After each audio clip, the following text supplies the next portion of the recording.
morning. In my previous class, I have discussed first set of properties, 4 properties, and in this lecture I am going to discuss another 4 important properties of linear time invariant system. The fifth property is the invertibility of the system. So what is invertibility? Let us consider a system whose impulse response is h of t, which is applied a signal x of t at the input, which is giving the response as output. I mean response or output as y of t. So here I want to, let us say I want to get back this input. So what I have to do, I have to build an inverse system. That means the system must be invertible. That means if it is a bidirectional system, you can say when I give x as the input, I will get y, and when I give y, I mean here, when I give y here, then I should get x out. So this is what is the reversible system or invertible system. Let us now assume that you have another system H1. That means another second system whose impulse response is H1. You have cascaded this original system with another system whose impulse response is H1. Now let us say the second system, by adding the second system, I am getting the input back. So here y of t I am giving, here I am getting x of t. So what is the relation between these two systems? These two systems, for example H1, the second system is an inverse system to the first system. Then when the combination of these two, H and H inverse, they are nothing but identity system. So what is identity system? When I give an input x of t, I will get the same output x of t. It is something like identity matrix. If you multiply the input matrix by an identity matrix, you will get the same input matrix. So similarly, an identity system is a system which do not manipulate the input signal. So it reproduces the input signal at its output. So that is called identity system. But I have my system h of t in hand. So if I can build a reverse system to this or inverse system to this, I can get back the input signal. So in that case, so it is a cascade of two impulse responses. We know that when the two impulse responses are there, we have to call it as an equivalent system that is obtained by convolution of the two impulse responses. So this is the convolution of two impulse responses. So this is the impulse response of the identity system. There is nothing but an impulse function.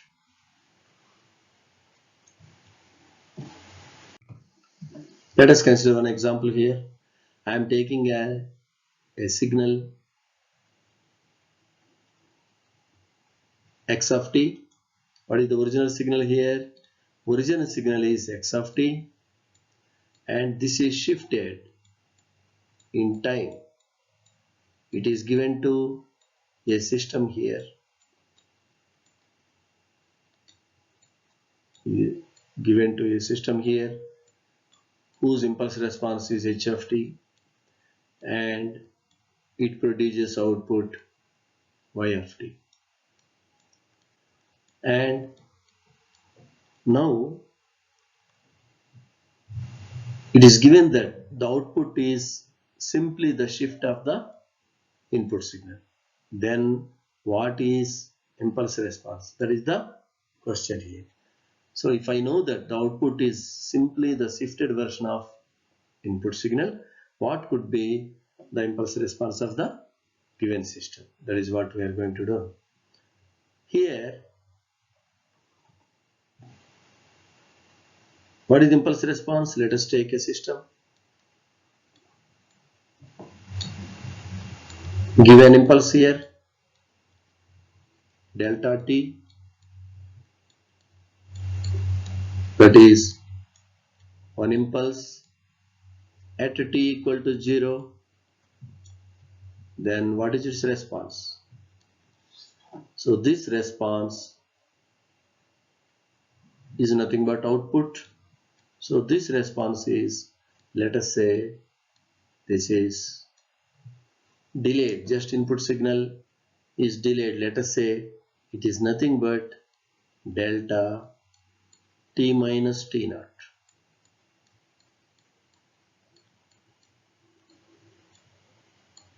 T minus t naught. So when an impulse is given, it is shifting the impulse. So this is the impulse response of this system. So therefore, the output equal to the input convolved with the impulse response. Impulse response is nothing but delta t minus t naught. And we know that from the shifting property, so when I multiply a given signal, continuous time signal, with an impulse at instant t naught, I will get the value of the signal at that instant t naught. It is a single values. Okay, so this is at t naught. So like that, when you convolve, so when you convolve means at every point the product is happening.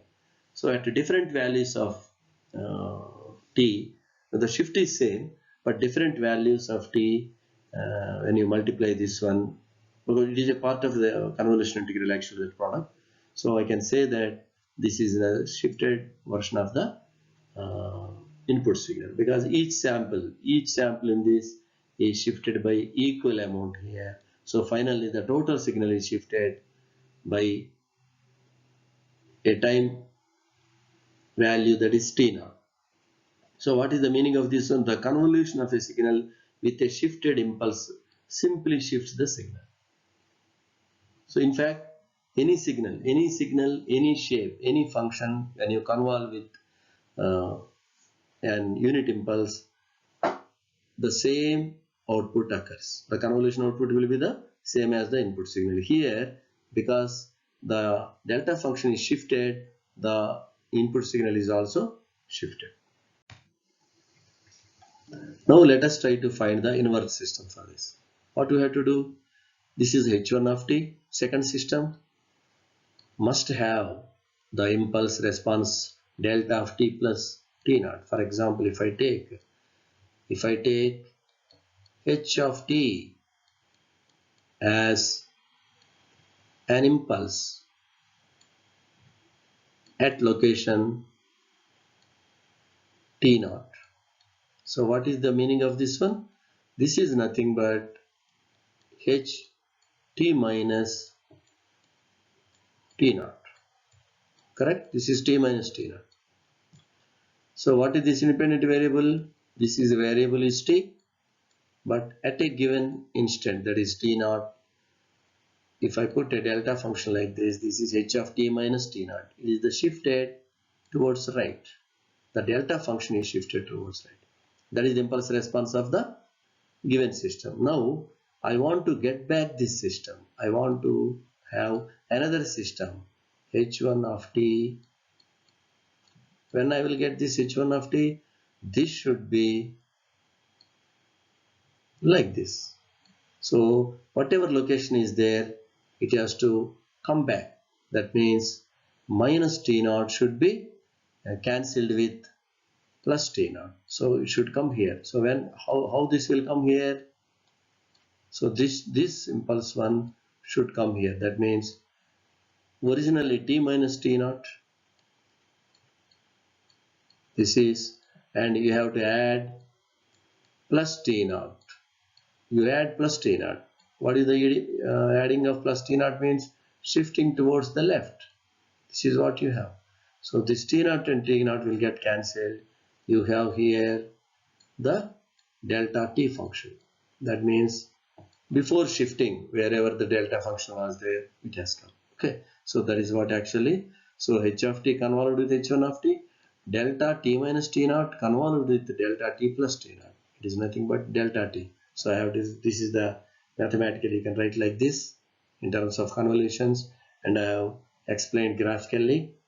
So this is how you can build a inverse system. Similarly, if I say you are multiplying the system by some constant, you have to divide the I mean a system. If a system multiplies the input by a constant, scalar constant, the inverse system for that will be dividing the output by the system. For example, if you take input signal x of t is multiplied by c some constant to get the output y of t.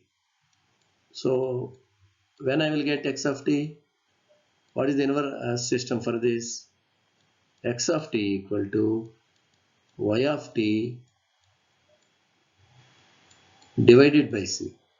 So that means their multiplication operation is becoming division operation, just reverse operation. In the same way, if it is an differentiation operation in the original system, in the reverse system it should be an integral operation. Okay, so like that for all operations you have the you can build the reverse systems, but there are the reverse systems always may not exist.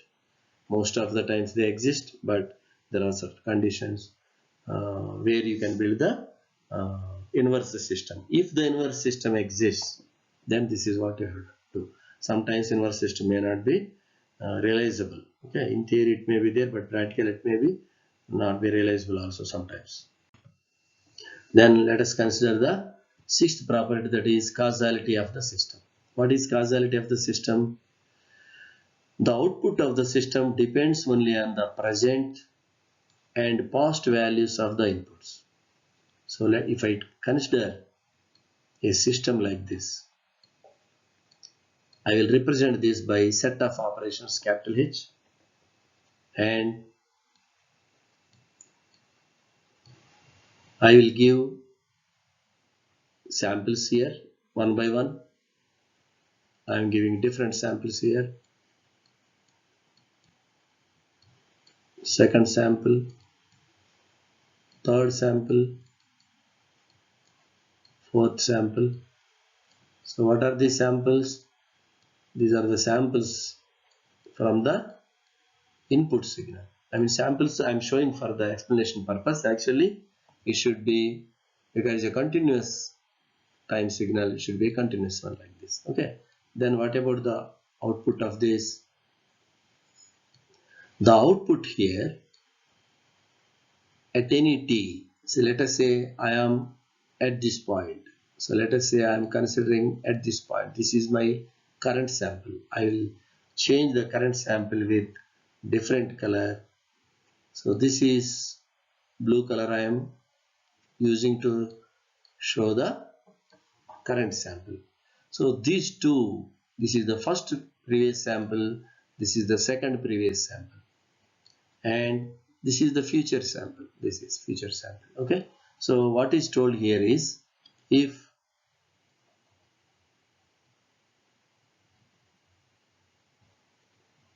so here what is needed here is the causal signal, means at t equal to at time instant t,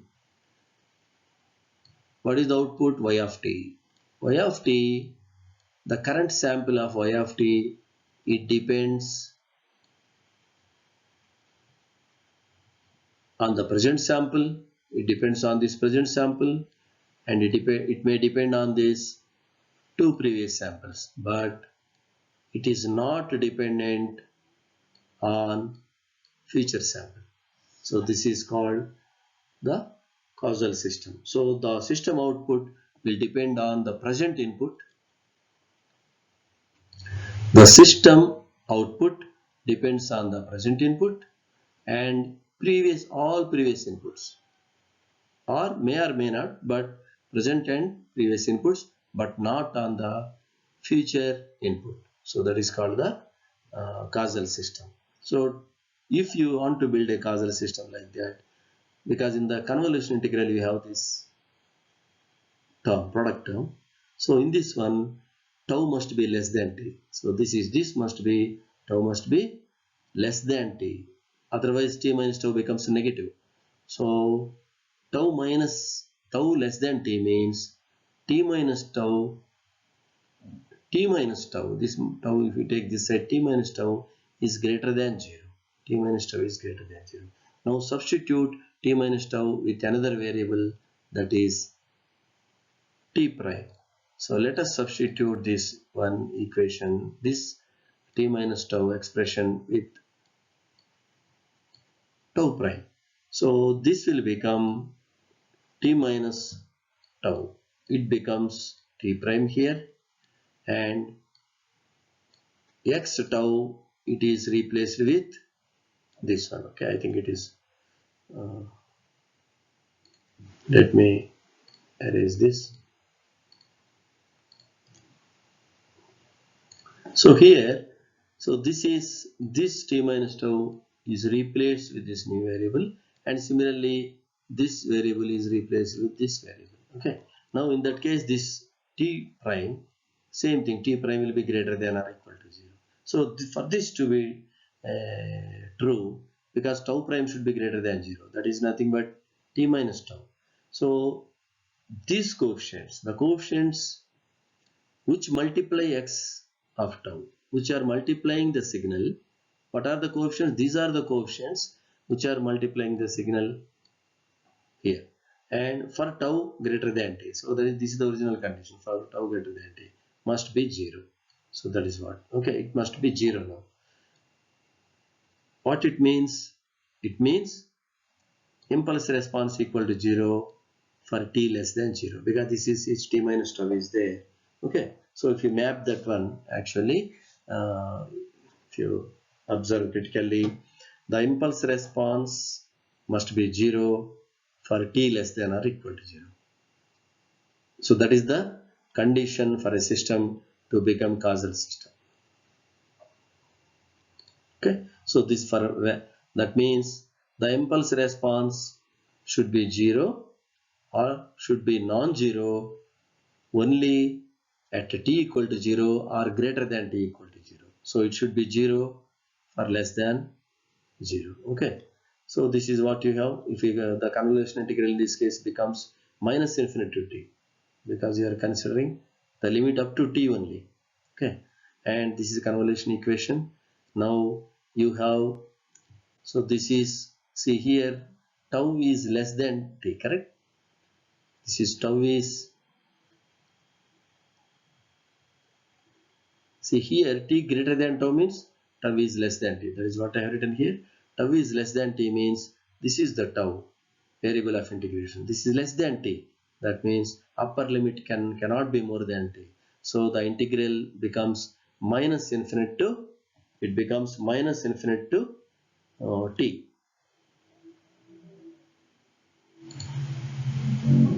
So it becomes minus infinite to t. That condition means. Okay. Now when I write the h of t first, this is nothing but h prime. Here I have shown this as h prime.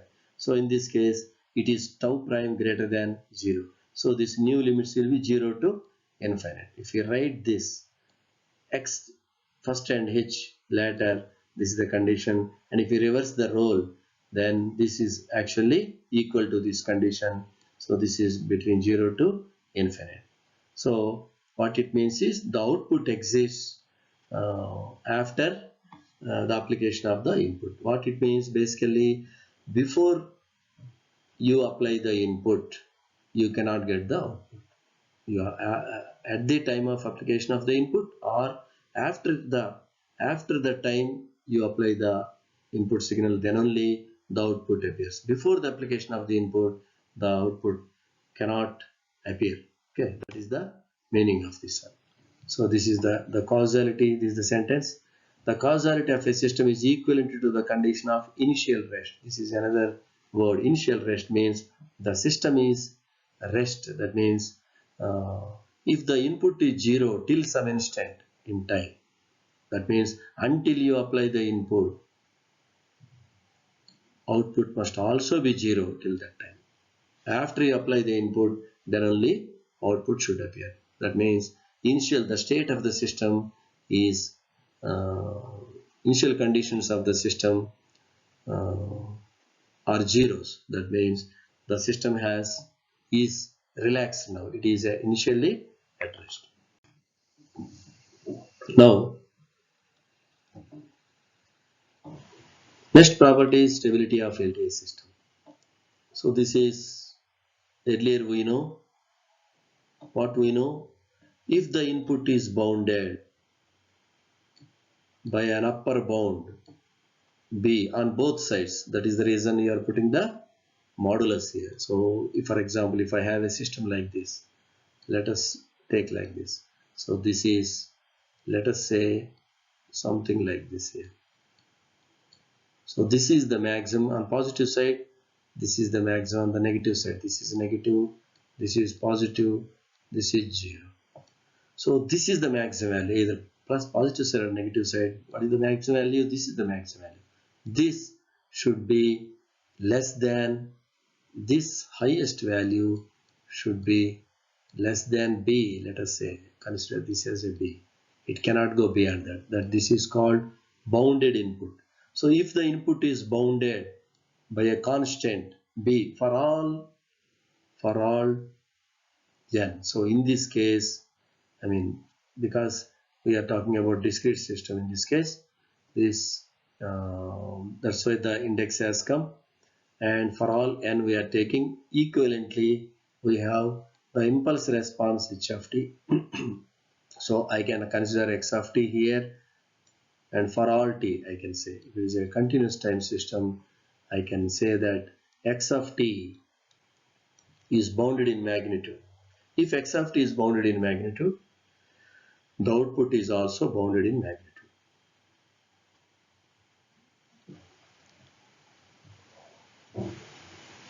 Okay, so for all t again, so let us say this is x of t. Let us say this is x of t, and what about y of t? So this is t. Let us say this is y of t. If this input causes any of the output go something infinite value, then the output is not bounded. That means input is bounded, but output is not bounded. It is not bounded, output is not bounded.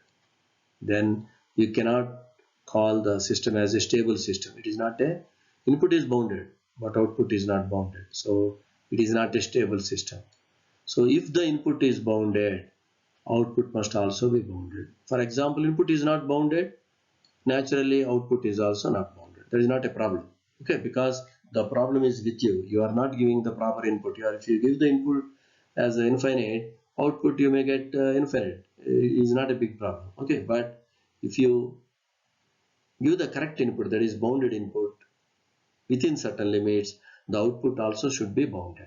It should not explode, or it should not become unstable. So if it becomes unstable, that is not a useful system for us. So what is output here according to this condition? The magnitude of y of t. I want to find the bound for this. Magnitude of y of t equal to magnitude of, or absolute value of, the convolution integral. So this is convolution integral. Then if we take this input, this is always bounded by b. So here it is equality sign. The moment I substitute this b here, this is the bound basically, less than value. So this equality will become inequality. So the remaining term is magnitude of, or absolute value of, the impulse response here. So therefore, what is the meaning of this? If this part is finite,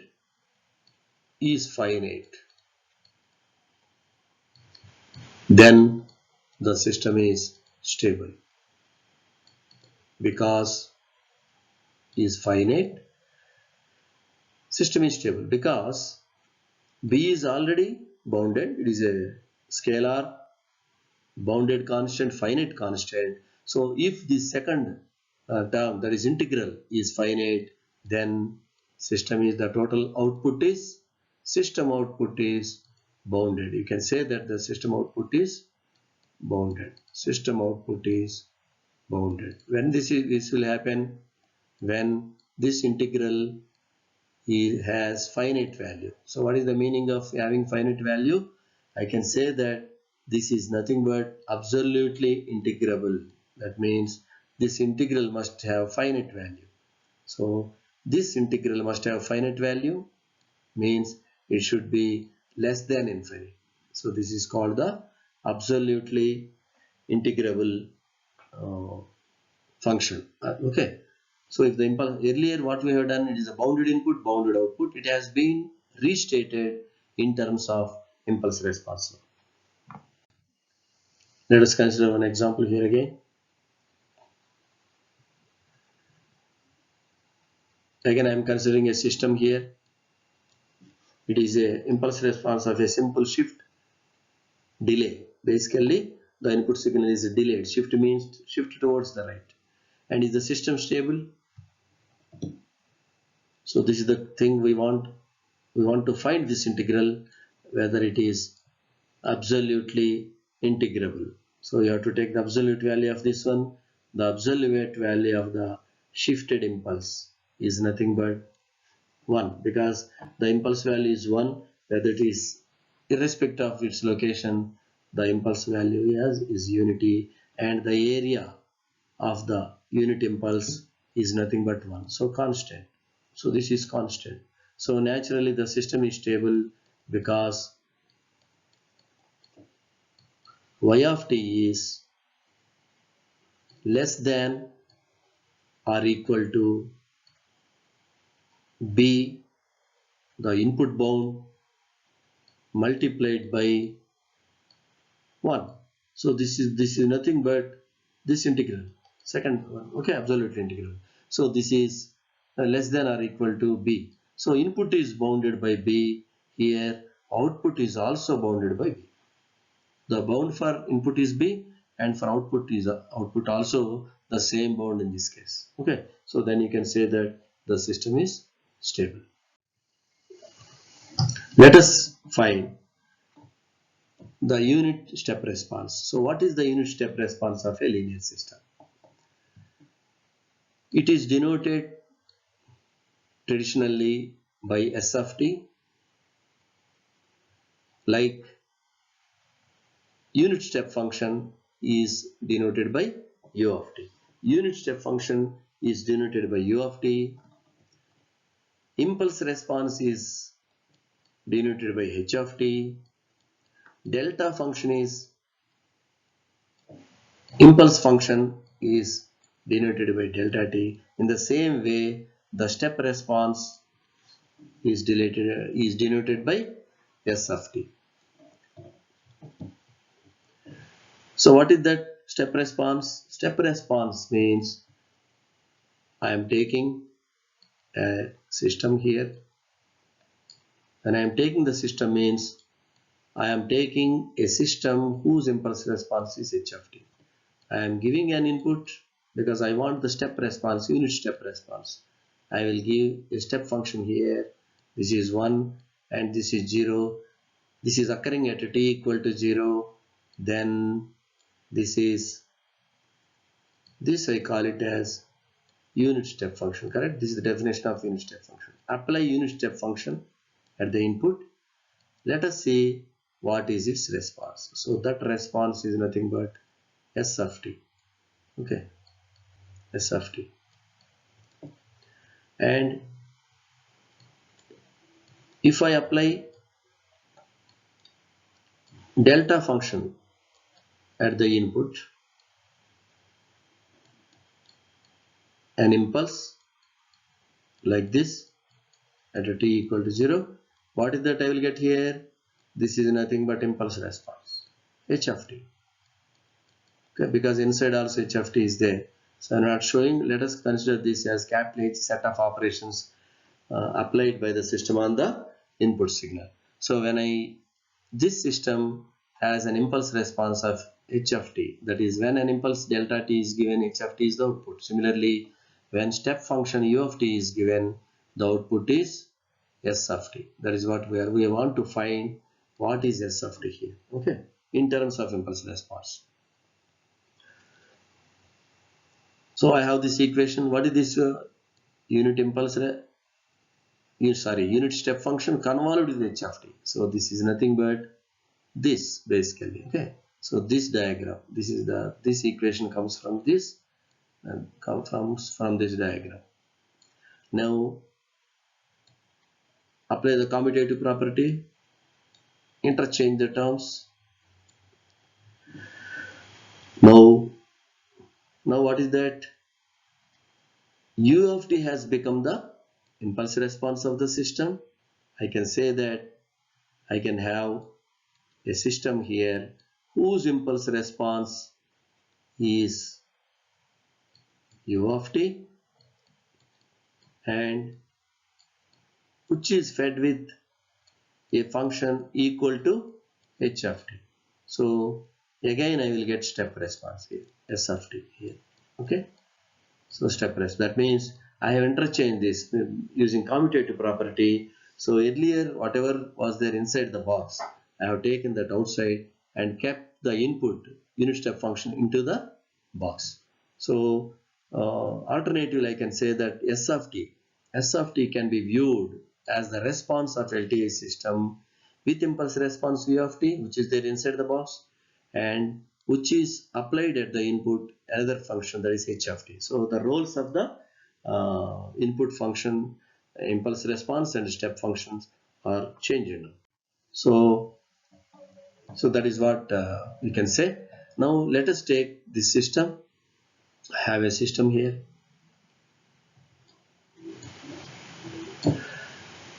I am applying an input step like this.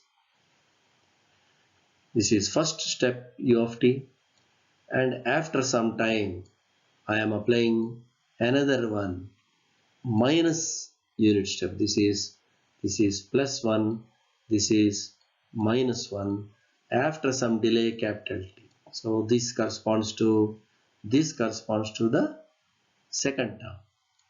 Now let us say I want to take the average value of this function divided by t. Okay, I'm interested like that. Okay, so this is basically what happens here is, this is unit step function, it continues like this, and this is u of t minus t. Okay, so what actually this total thing is equal to a pulse whose width, of course here width I did not to the scale, whose width is t.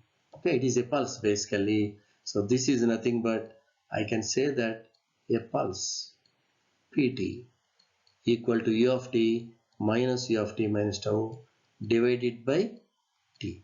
So you want to find the average value of that one, or something like that. Okay, so this is basically the pulse. You have applied a pulse to a system, and corresponding to the first step you have the first step response, and corresponding to the delayed impulse and polarity inversion also there, then this gives step response of minus of st minus t, and it is a constant. You are taking both sides for positive for the input and output. Okay, now let us take the t, whatever this pulse width is there, this t tends to 0. You want to make it as small as possible. In the limiting case, I want to reduce to 0.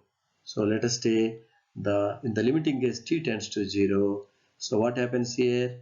This becomes the differential of this function, because in the limiting case, because you know the definition of the derivative. So this is nothing but du by dt, whereas dt is nothing but small quantity, small change. Okay, small change, because this t now becomes dt, or you can say delta t, small t, and this is again we are calling this as dt. Okay, small interval of time, what is that change is happening? Okay, so that is also you have given, and now when delta t becomes 0, it tends to 0, that means capital T or delta T both becomes 0. What happens is this pulse, whatever pulse is there, it becomes an impulse at it becomes an impulse, correct? Very narrow pulse, and this becomes an impulse now whose width equal to 0. This T in this case equal to 0. It is the pulse has become now a delta function. So in the limiting case, the input is the delta function and output is, I know that if I apply a delta function at the input, I will get the impulse response of the function. Okay, so I have started with step responses and I got the impulse response. What is the relation between step response and impulse response?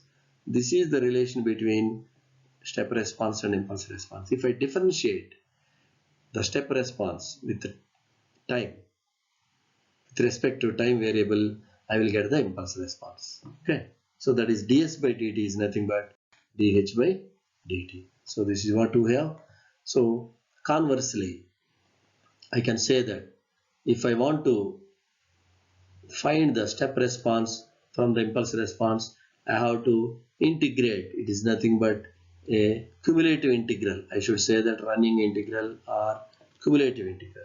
So you have to cumulatively add the area, then you will get the step response. So in this way, the step response and impulse response are linked. They are not independent. That means if I know the impulse response, I know the step response. If I know the step response, I know the impulse response. They are not two different things. Okay, so that is what we have now. So thank you for your attention. So far I have discussed several properties. There are some more properties of LTI systems. I will be discussing them in my next lecture. Thank you. Like, share and subscribe. Hit the bell icon for more updates.